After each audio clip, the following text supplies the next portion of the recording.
E nesta semana, o presidente da Câmara Federal, Arthur Lira, prometeu colocar pautas da oposição em votação, como andamento de CPIs e também alteração do foro privilegiado.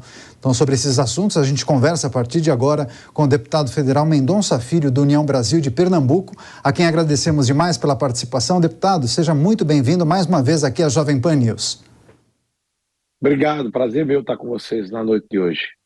Perfeito. Deputado, a gente tem acompanhado uma série de informações, notícias, especulações acerca dessa relação do Executivo Federal com o Congresso, sobretudo com a Câmara dos Deputados. E tivemos a informação que o presidente Arthur Lira teria feito uma reunião com líderes partidários, sinalizando a possibilidade de pautar projetos, digamos, que vão na contramão do desejo e do objetivo da Presidência da República, do Palácio do Planalto. O que é preciso trazer para reflexão acerca desse momento, talvez um mal-estar entre o Executivo e a Câmara dos Deputados, e quais podem ser as consequências desse processo?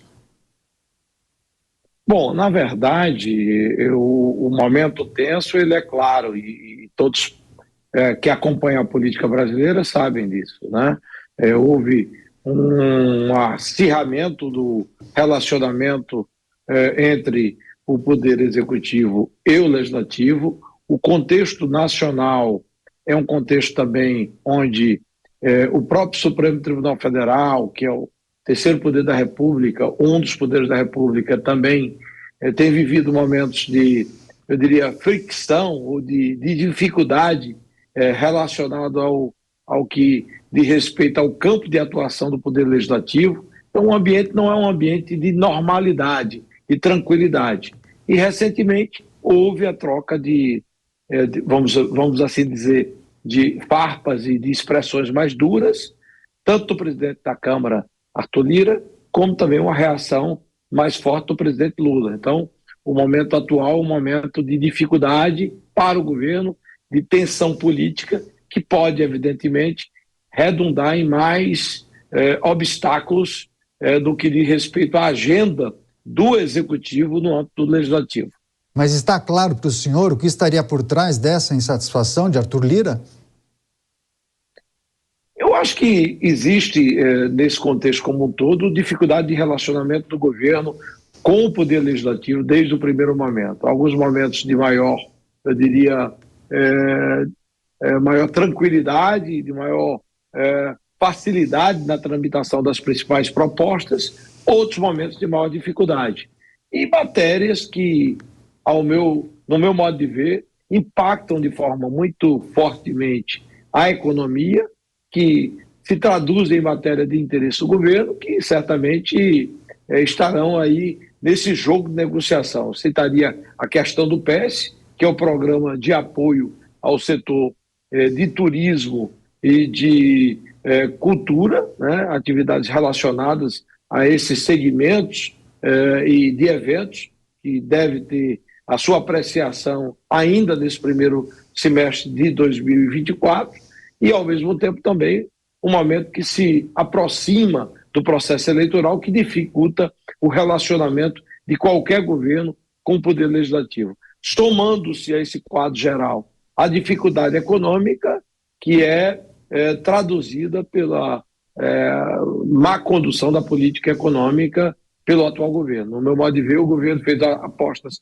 equivocadas e errou do ponto de vista de busca de equilíbrio econômico fiscal, e isso, evidentemente, que se traduz também em dificuldades do ponto de vista de controle de inflação, redução da taxa de juros, e isso termina refletindo também para o ambiente econômico e político dentro do Parlamento brasileiro.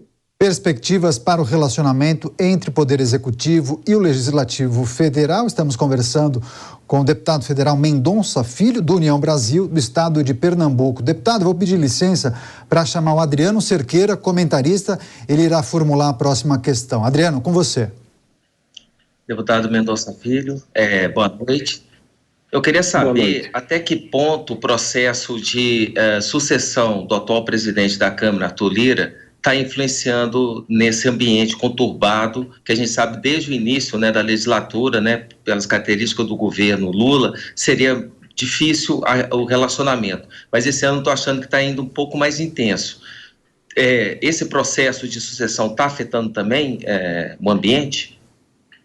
Eu acho que ele começa a afetar. Aliás, você traz aqui para o debate, para a nossa discussão, um componente que para mim será, eu diria, substancialmente relevante no debate político brasileiro, porque você tem aí o processo eleitoral de 2024, das eleições para as prefeituras em todo o país, e vereadores, deve ter os legislativos locais. Você tem o ambiente econômico de dificuldade vivido pelo governo, com pautas que são estrategicamente importantes para o país e essa quebra de braço para saber para onde a economia vai e até onde o legislativo deve ceder ou não, porque eu acho que o governo tem errado numa visão mais perdulária, pouco ativa na busca do equilíbrio fiscal, que significa elevação das perspectivas de inflação, não redução da taxa de juros, redução do crescimento econômico como um todo. E, por fim,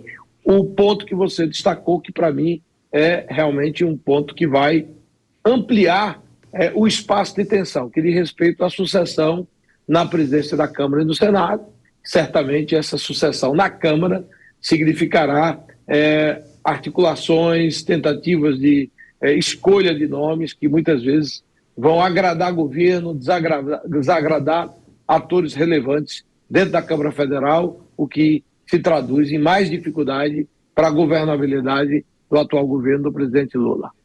Agora, deputado, muitos entendem que esses movimentos feitos por Arthur Lira poderiam ter como consequência a instalação de 5 CPIs de forma simultânea, também a construção, elaboração de um projeto que trataria de novas regras em relação a operações judiciais contra parlamentares.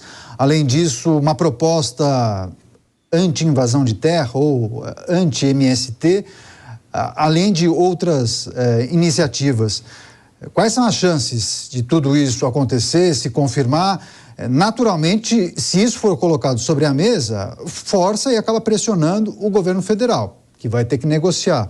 O que está ao alcance do governo federal para tentar deixar esse cenário não tão tenso ou impedir a instalação ou o avanço de tantas matérias?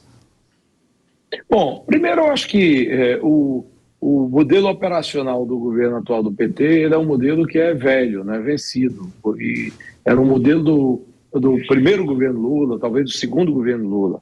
Houve, ao longo desse período, uma ampliação do espaço do Poder Legislativo do ponto de vista de debate das principais pautas que passam pelo Parlamento. E, evidentemente, que o governo não está acostumado com essa realidade. Então, você citou alguns temas, e se você reviver ou rememorar os principais temas votados nas últimas semanas no Legislativo, você vai se dar em conta que muitos desses temas, assim, mais ideologizados, de caráter mais ideológico, já foram votados, né? A pauta da CCJ, a pauta do próprio Parlamento, quando discute temas como, por exemplo, invasão de terras, é uma pauta que vai ao encontro de boa parte da parcela que eu creio que é majoritária do Parlamento brasileiro, que não aceita, não admite o desrespeito às leis e às instituições e ao princípio da liberdade de iniciativa que está cravado no texto constitucional brasileiro. Quando a gente avança para pautas como CPIs, eu diria que o impacto dessas CPIs, pelo menos as que foram elencadas ou aventadas como possivelmente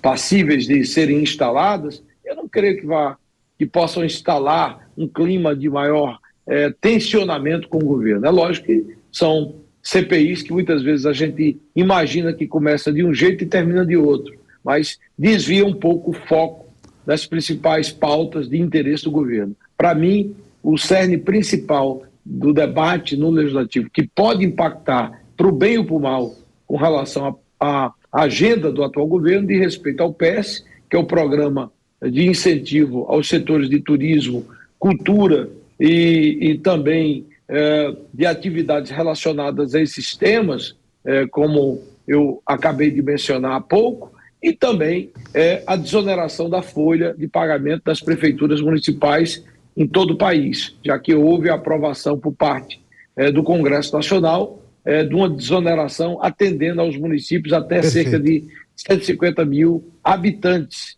e que produziu uma redução significativa do custo da folha para esses respectivos municípios, e o governo quer rever essa matéria. Então, essas pautas econômicas, eu creio que serão muito mais incômodas para o governo do que propriamente pautas ideológicas que ficam no debate muito mais do mundo da divisão política já estabelecida dentro do parlamento brasileiro.